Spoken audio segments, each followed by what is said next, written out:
Is it really worth taking this? Is there an age barrier? I think you mentioned about should they take the leap? How do you know that somebody is ready? You're never ready, man. But I think it boils down to this. People talk about leap of faith. Sometimes, most times, you need to take the leap. Faith will come later. I know that. It's very difficult, right? You are never ready for this. One interesting topic which I am very passionate about on AI and its evolution recently. I'm not sure whether you're following it. I have to follow it because it impacts my business. I think the biggest thing that excites me about the Gen AI is speed and accuracy. At the same time, it is scary as well. I actually look at AI today as an enabler to get your code probably optimized, information that you want at the tip of your fingers, writing articles. It gives you a starting point. AI will kill a lot of jobs, but it'll also give an opportunity to create a lot more jobs. And humans are stubborn, Vish. We're never going to go out of existence.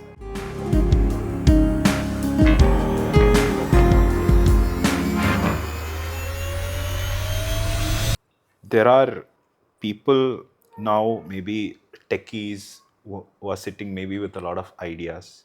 They want to pursue it, but they are also sitting with their EMIs, their family, their kids, all of that, right? What will be your maybe an advice to them if they want to start off in this one?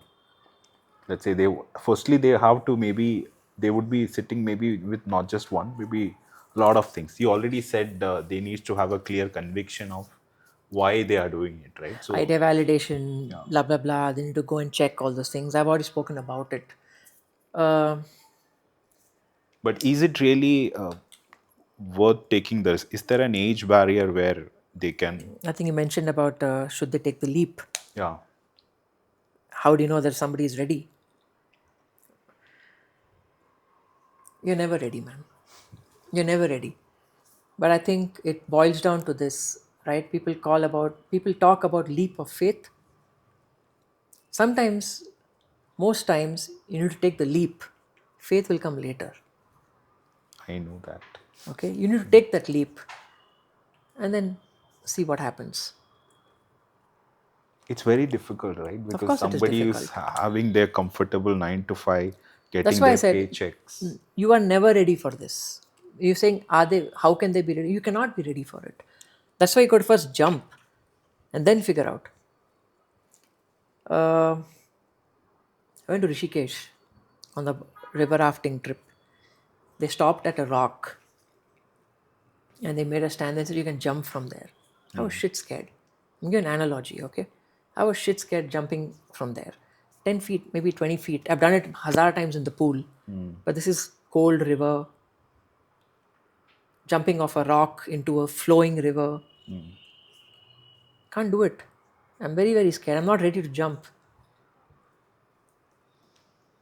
Then I said, do hell with it, ran and I jumped. I leapt 20 feet into the air, into the water, and I touched ground, completely froze in that ice. But I felt super liberated. I went back and did it again. So that's what this does to you. There are times where you'll feel super liberated. There are fine times you'll feel that, man, what have I got myself into? Yeah. But you can always climb back out and go back up. That's what it is. You need to leap without thinking there's faith or no faith. Faith will come. So leap before faith arrives. Yeah. That There's no way you gives can be. me You cannot be ready, man. memories of what we did. We just quit and then started thinking what to do, Yeah, of which course. was, maybe, I don't know whether it was a mistake, but yeah, I and There are no Mahesh. mistakes. Yeah. There are no mistakes. I mean, you did something. You took a step forward, right? You did something else. You took two more steps forward. But life's a circle, man. You'll come back to where you started. Yeah. Eventually, some sooner, some later, but it'll happen. Oh, one interesting topic which I am very passionate about is on AI and its evolution recently. I was not too much following it, at least couple of years back, but then things have changed In the last few drastically, months, maybe 6 months. post COVID, Yeah. and even last every week there is something new happening. I'm not sure whether you're keenly following it, but yeah. I have to follow it because it impacts my business. I think the biggest thing that excites me about the Gen AI is speed and accuracy. At the same time, it is scary as well because there are unimaginable things that are happening. You told me you just searched on ChatGPT for some things and it came up. Man, that's ridiculous. But that aside, I think from a good point, I think the AI evolution is extremely rapid. Every business needs to have it. But it is not doing as much as we think it should do. We are still dependent. We're still at that very early stage of what AI can or would do tomorrow, right? We still need smart people to put in prompts to get the actual output, Yeah. without which you're not going to get shit. You need to be able to articulate what you want for it to give you a response. So I think we still have some hope. We still can do a lot of things using AI. I still look at AI today as an enabler to get your code probably optimized, information that you want at the tip of your fingers, writing articles. It gives you a lot of, it gives you a starting point. And then I think you still have to build on it on your own for it to get there. A great starting point is what I would say. Okay. But have you heard people already building no code MVPs? Yeah, Uh, yeah. Prompt like based again, no? earlier used to come to us, build this, but instead you go to a $20 subscription based. There are tools like Replit, Yeah. Lovable, a lot of things, right? Where See, AI will kill a lot of jobs, but it'll also give an opportunity to create a lot more jobs, is what I believe. Um, but how is it? Innovation is stems out of necessity. If AI is going to be killing these, if I have a no code platform, I would not need to hire you, Yeah, it's correct? already there. It's already there. But am I equipped enough to use a no code platform? I may not be. I need to hire somebody to build something on a no code platform, even then, right? Yeah. At least I am at that level. I would not be able to. Yeah, I'll give a prompt, hey, can you build this great website, which is a marketplace or whatever? He'll do it. But am I technologically qualified to validate what is done, it's right or wrong? I don't know. I need people. So it'll create opportunity for other roles to come in. So you still believe human in the loop is Yeah, yeah. I think, much. and humans are stubborn, Vish. We're never going to go out of existence. It's like this pain in the backside where you can never actually take out. It's always there. We're always going to be there. But if let's say you are, Roles will change. yeah, The role of us will change, but I don't think we're going to not be there ever. We're going to be there. We're going to be working and doing a lot more things with AI as an enabler. Their jobs will be lost, but then they'll come back to some other role, for sure. What I think. but as a founder, if you were to start now, what would have changed in terms of approach? Let's say, is market validation becoming faster, or what is really disrupting? I think today information is available at the fingertips because of these AI tools available. It's accumulating data from across the world. There's an AI tool for every damn thing today. Creating a presentation, finding out information from market research, finding out any kind of information. I have an AI tool. So maybe I would not spend 1.5 years trying to get my idea validated, but I can probably do it in the next 2 months with enough information available. I think the biggest thing that's available today to me is information at the tip of my fingers. And that's probably what is different than what it was when I started. Does that make it level playing game for everyone then, No, whoever wants to? no. Because I think you need to know what you want and where you want to go. You need to know the start point and the end point. So that's basic. That's basic. Okay, these are just I know tools. people who go to AI tools. I'm also one of them. Can you please give me the next big idea in this particular space? Yeah, but the AI also has got the next big idea because you have asked the same question to them and has pulled out information and stored that information as part of that data array and showing you the same thing what somebody else has asked you. But what you need to do with that is Is what how you makes have to different. take it. That execution piece is something that how you take that idea forward is something which matters. It's the same process. It's probably a more enhanced process, a quicker process. That's why I said speed. Maybe the data is fairly accurate, which it's not like an exit poll, no? That you ask people, did you vote for this, did you vote for that? They say, yes, we voted, but the results are completely different. So it's fairly accurate. It's got tremendous speed, but what you do of it is what matters. It comes down to you as a person again. Yeah, it's true. Yeah, I think it's disrupting at least our tech side on coding, because that's the only place I think it has disrupted majorly. Because Education, man. Kids don't write essays anymore. They chat GPT essays and they go to humanize and make it all human again. They're still using an AI tool. so It is impacting the way it's killing our curiosity. is it really? Because whatever I'm hearing, there You're are two you're sides, right? you're you're using the tool to figure out, okay, let me take a step back. If I had to write an essay 10 years back, I would go to the British Library or go to a library, refer about 10, 20 different books, make notes, and then finally write it out in a proper essay type of article. Today, you want to write an essay, you go to Chat GPT and say, hey man, I want an essay on so and so and so and so and so and so, and it's going to give you at least a framework for you to write. Where is the fun of going to a library, sitting there and going through these books? Where's that curiosity? Because when you're flipping pages in a book, you end up looking at other bits which you're not really looking at, but you get more knowledge. Here you're going in like a horse with blinders. You type in the what you're looking for and you get out. You don't look around anymore. But is that not more? Is that not more productive? On You just what? need to, Productive for what? let's Where do say, you have to go? wherever How you much time had, do you have? What do you want to do in 24 hours? so You're curiosity a is rat lost. running a race. You want to get somewhere before somebody else gets there. And when you get there, nobody else is there because you're doing exactly what you're doing. So, where's the time to pause, smell the flowers? There is no. Do you smell the flowers? No, you don't. You told me you don't even water your plants, you delegate watering your plants. Yeah, Come on, man. maybe that's 10 year back to we The were. biggest thing a founder can take away from a business is the joy of small things. Don't lose the joy of doing small things on your own. That's what I would say.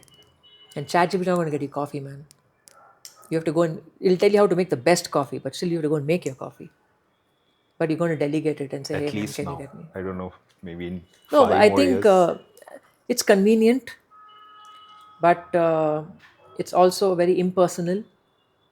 I think you lose empathy, you lose curiosity, you lose the fun of doing things on your own, which you would have done, effort, which today you don't do. It's going to make you lazy, man. But positive side, if I can share, I Yes, am please. learning a lot, Of course you are. because access to information is so much. I'm so curious, asking more and more about a lot of things which I would not have had the luxury to do before, right? So that maybe I'll You take had as a, access to books earlier. You had access to library earlier, but you didn't do because you thought it's too much effort. yeah, that's what I'm saying. So accessibility I is, said information is available on your fingertips. That's the first thing I said. yeah, Information is absolutely available. What you do with it is your call. I use AI tools for a lot of other things. An employee sends me a resignation letter. I want to probably respond to it very properly. I would probably say, okay, man, this is the context of the letter. How do I convince or not convince to stay back or those kind of things? It gives me a framework and I use it exactly. It works perfectly. Will I use it for something personal? No, I'll not. I would still want to take the pains to do it the old fashioned way. I would still want to go and refer books. yeah. I would still want to go and write the article, not type the article. I'm like that, man. Yeah, That's all. yeah, that's true. I mean, even for personal stuff, I don't believe that we should be relying on AI yet. I'm just saying yet. I don't No, know even how for it. work, I think everything cannot be AI driven. You need to connect with a human being at the end of it. You need to do things on your own at times. You're going to become lazy. You're going to stop using your brain. You're going to become, the first inclination is, okay, can I go and use the AI to think of this answer? It's already there in you, man. It's already Yeah, there in your brain. But you'll always tend to go to AI first and say, okay, let me see what it's saying and then I'll respond. We true. become too I mean, the cost of convenience that we are paying today is too high. We're Yeah, not, but I think every generation has their way of course. like when we hear our parents saying we used to go to school climbing mountains, that was a joy for them. Yeah, of So course. it's the same. I think next generation will have another thing to say. But yeah, like you said, like the small happiness has to remain the same. But Our current generation yeah, is born on the internet and live on social media. They're completely unsocial people.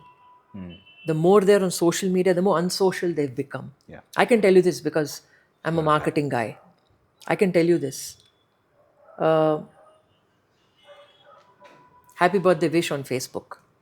Dude, pick up the damn phone and say happy birthday wish. It matters. Human connection is not there. The only reason we are on Facebook is because it tells us when the birthday is next. And we don't even care about that person to pick up the phone and talk to him. Isn't it? Yeah, this never happens. Like we are connected now talking. Yeah. That does not happen through anything else. 18 years later, man. Yeah. It's good. Okay, I think that covers AI side. Anything you wanted to add further to No, that? I think it's good. It's moving in the right direction. We need to use it the right way without, not at the cost of convenience. I keep saying that because I believe it. We are becoming less smarter. We are depending on something that we've built. Somewhere we're going to stop using common sense. A lot of people don't, anyways, but anyways, we're going to stop using common sense and rely. The dependency on AI is too much. But there is no stopping it, right? No, they You cannot be cannot really stopped. control its It's on. early adoption has happened.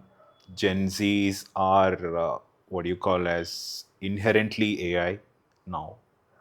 So My son tells me tools I've never heard of in my life. So it's it's very right. difficult to catch up. Yeah, yeah, absolutely. But do you want to catch up, Vish?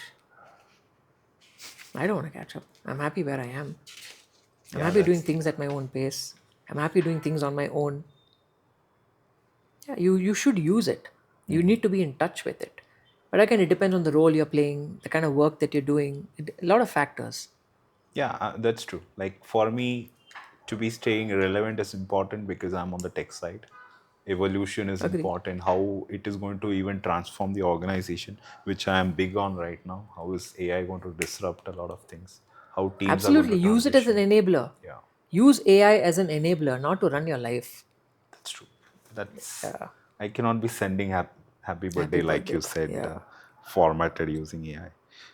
Okay.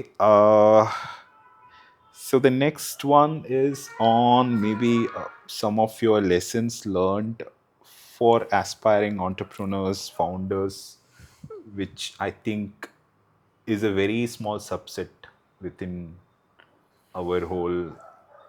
I would say I don't really see too many. I don't really interact with many founders like you. It's more techies around me. I think it's a privilege to be talking to I you. think thank you so much, but you're being very kind. I think the biggest concern for founders is when will I get the next fundraise? That's always on his mind. How big will a valuation I will get? The biggest mistake that we've made over the last few years is that we've raised early, we raised very early on, and we we try to play the valuation game and not the valuable game. Big difference. So for a founder out there, I would say try not to raise money early, bootstrap as long as possible, because the more and more customers you get on board, they become your revenue source. They start feeding you the money that you need. And then if you're adding more value to them, it can then become a valuation play. We end up starting a business today or an idea today because we think the valuation is going to be high. We do it the other way around. Because there's a potential, just because he did it, I can, is not the right way to approach it. You must be talking to a lot of founders or starting Yeah, guys, right? yeah, Is that how they are looking at? I want to be funded. of course. That's how they are really Of beginning the course. Why would discussion. you put in if you don't put in your money in your own business, nobody's going to put money in your business. Yeah. It's a standard. If you don't have your own money, why will somebody else put in their own money? And if you are not going to fund your own business initially, which means you're not convinced about your idea, why will somebody else be convinced about your idea? Right? So I keep telling founders this. I keep telling a lot of people who want to start companies also that it's important uh, to play or decide whether you want to play the valuation game or the valuable game. You need to have a team. You need to have another person managing responsibility of the company. You cannot do everything yourself. You have to divide and conquer responsibilities. While you are doing something, your partner should be doing something else. And if you're in this, that I start something today, I get funded tomorrow, and I sell and make big bucks day after, it's absolutely wrong. Patience and hard work over years is what's going to get you there. If you're in for a quick buck, don't start something. No chance. I think a couple of other things is that, let me tell you, the if you even find an investor, he's as interested to invest in your business than actually he says he's interested. But at the same time, you also have the right to that investor. You need investor not only for his money. Choose an investor in such a way that he can then now catapult you to the next stage. Yeah. Can he get you customers? Can he get you to new locations? Can he give you support where you may not have? For example, can he give his HR team to you so you don't spend on HR and he helps you hire? Can he connect you to new customers? Can he open new doors for you? People have got the money, but do they have the foresight to get you the next level? So you need to be in the right party. You need to have the right investor. And how are you going to access the right investor? You need to have the right investment banker or the right consultant or the right person who's going to introduce you to the investor at the stage that you are at. When we started Spirit, we got introduced to a consultant, and he introduced us to all the top investors, and we were too early for them, so they never invested. And this investment world is a very small world. News spreads very fast. So when he went to the other investor, hey, I know I already spoke to that guy. You're too early for us. Oh. You need to find the right consultant who can connect you to the right person at the right time. And when you actually then get connected, please ask the consultant how many deals you did, size of those deals, what kind of investors are you connected to. When you meet the investors, ask them what's your success rate, what kind of money you can invest, apart from money, what can you bring onto the table. We as founders, when we approach the investor, we're very meek, we're very scared, Yeah. right? Only thing We you're don't looking ask, for is money. yeah, we don't ask the questions which need to be asked. Yeah. The investor invests on you, they don't invest in your company. So please speak up during the call. The investor's not going to be angry if you ask them questions. You need to ask them questions. In fact, they'll welcome it. I have somebody finally asking me questions about how I run my business. You should. So that's the biggest learning. How did you come to this kind of a thought process? Was it there already? Like you, when you were Whatever I your. just told you, we've been through it. We didn't ask the necessary questions when you had to speak to the Oh, investor. okay. We didn't get the right consultant when we were introduced to the investor. Thankfully, we had the team to do what we were doing. And then after, let's just say pitch number 27. Okay. So it took It took almost. almost 27 versions of a deck to actually get to the first investor. But I pitched to my father the first time. He said, I'm not going to give you money. What will I get in return? I I said, I'm your thought that son. was the easiest No, it's funding. not. Okay. It's not. Of course, he did put in money, not because he believed in our business, but because I was his son. He said, okay, theek hai, I'll give you this, no problem, Yeah, try. because I wanted to ask something around that. Again, I'm digressing, but just to quickly cover, if you are validating your idea, should you be even going to your family, friends, father, mother, sister to even validate that? Because they will always be supporting you. Are they the right ones to even say, okay, you're in the right track or not? If I go to my family, they'll say you're mad because it's too much of money. You might lose money because they're all the time looking at startup stories fail. There are more stories of failure than stories of success. Yeah, that's true. So that's why they're very influenced by that. Number two, they always want your best. They want to cover your back, right? Why do you want to go through all that? It's too much of hard work. Join our business. It's going to be easy. Or join a job. It'll be easier. Stability, blah, blah, blah. In my case, I had validated my idea first, put in money from my own pocket, got some garages on board, and I needed some bit of the technology to be built. Then I went to my dad and I said, dude, I want money to build this. He said, I'm not going to give you money. What am I going to return? So I came back and prepared an entire investor memorandum, blah, blah, blah, and gave him a certain percentage of the business. And said, okay, this you can keep in case it works. I don't think he was interested in that, but he wanted to see how diligent I am to do that for him in spite of being family. Did I actually go through the grind and get that information? I did.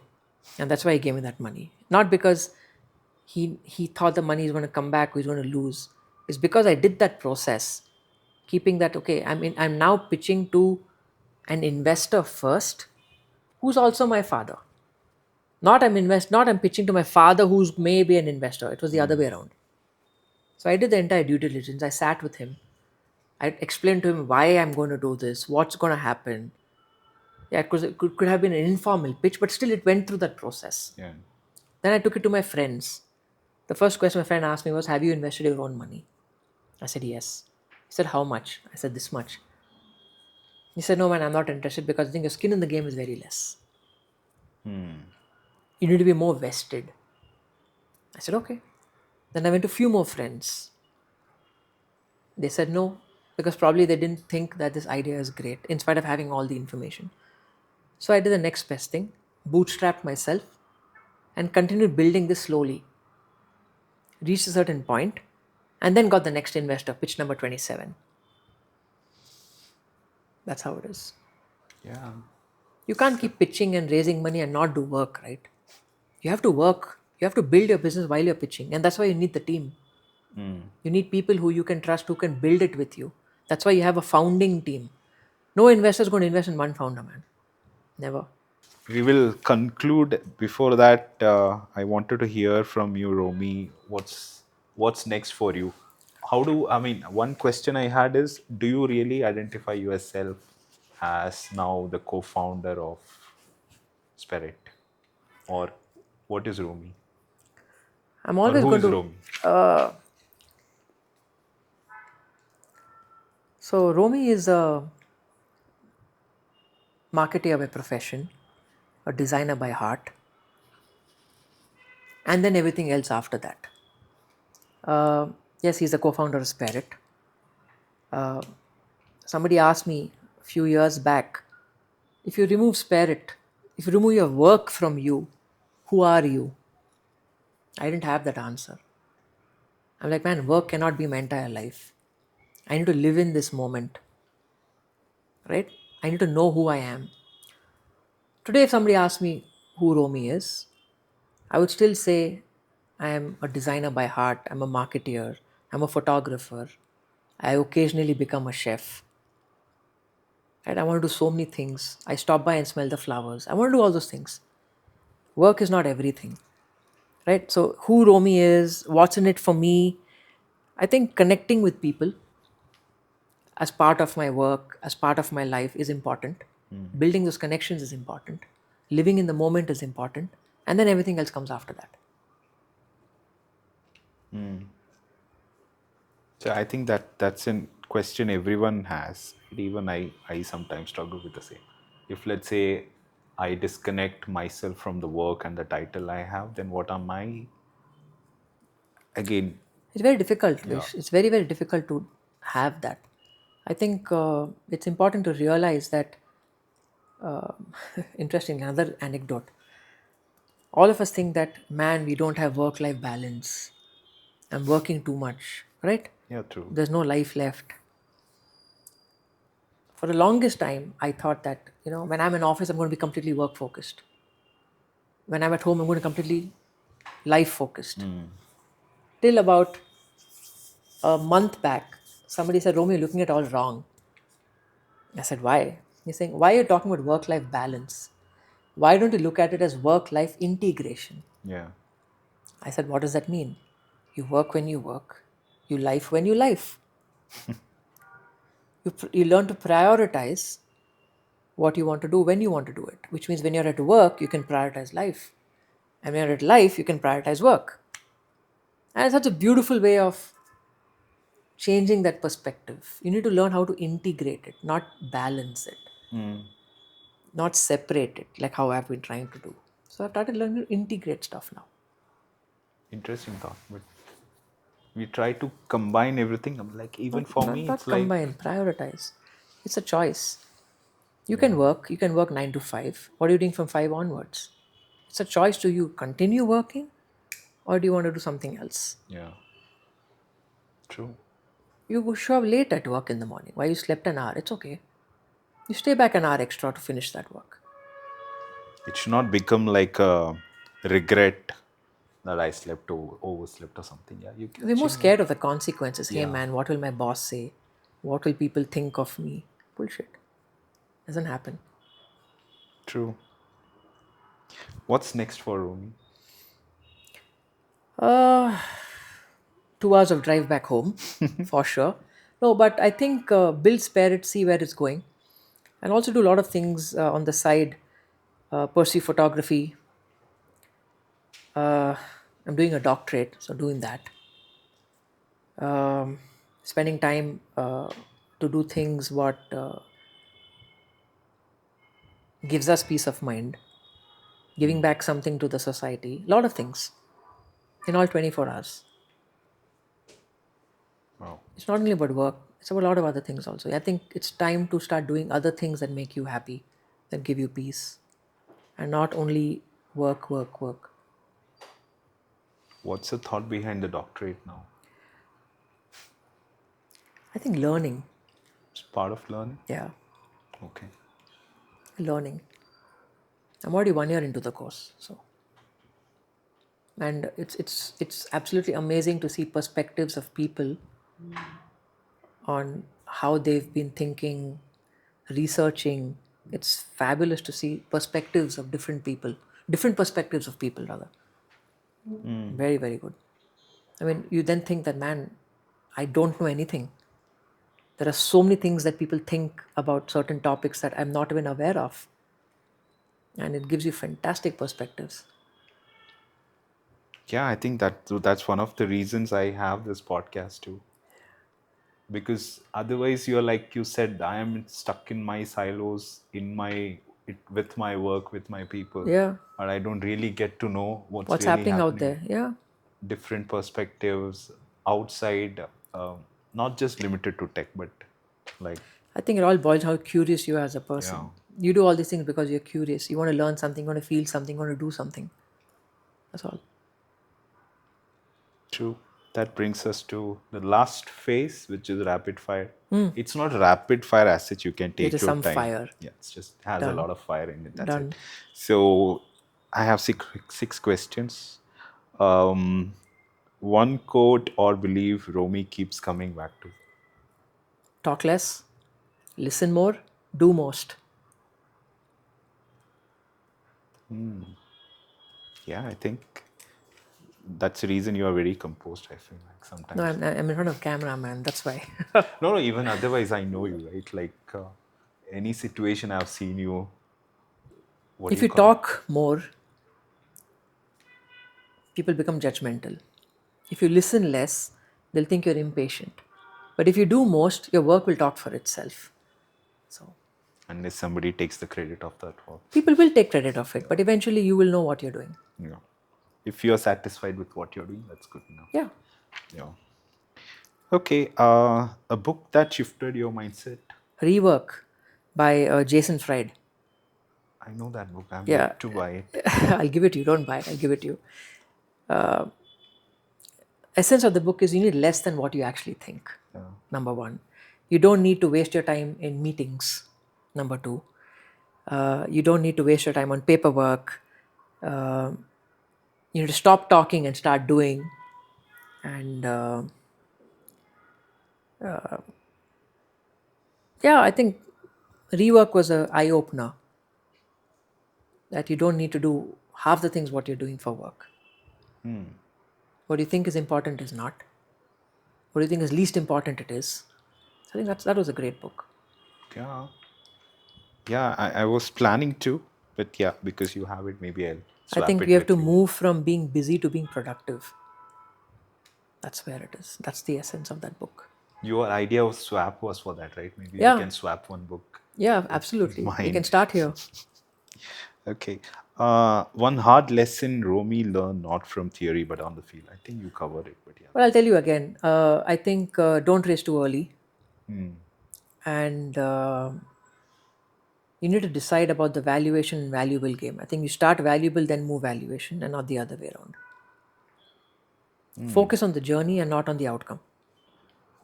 A failure or near failure which help you grow. Many, uh, with Spirit, outside of Spirit, I think uninformed optimism, when you jump into something too early without actually knowing what is going to happen, is a failure. I'm gonna write it down. Trying to do too many things at the same time, getting pulled in all directions, lack of delegation. I think you need to know who to delegate, what to delegate, when to delegate. I think the knowing of that itself is going to make you a successful person. A lot of us don't want to let go of things. And the biggest lesson, know when to quit. Yeah. That's the biggest lesson. You need to know when to quit. You don't need to end up becoming unhealthy, sitting on a hospital bed and figuring out, okay, now I'm going to quit. Your body is going to tell you.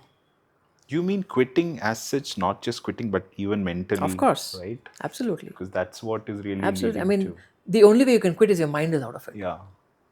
If your heart is out of it. The first instance you need to quit is when your heart tells you, okay, man, you don't feel like doing this, don't do it. You don't listen to it. Why? Because the money still comes in. Then the brain's going to tell you, dude, quit. You'll still continue doing what you're doing. And finally, your body's going to give up and say, okay, now, sit at home. I'm shutting all the things down. Don't get there. You need to know when to quit. What do you believe now which you did not believe 10 years ago? I answered this. I said that Yeah. if something is available and already done, collaborate. Don't rebuild. Yeah. You need to learn how to collaborate and work with the ecosystem rather than try to rebuild or build something new. Because people there have already built it for years, they've matured, it's a running thing. Utilize it. Collaborate, partner with people and get it done, or partner with that system and get it done. The biggest problem is we don't collaborate, thinking that somebody will take away my technology, somebody will take away my IP.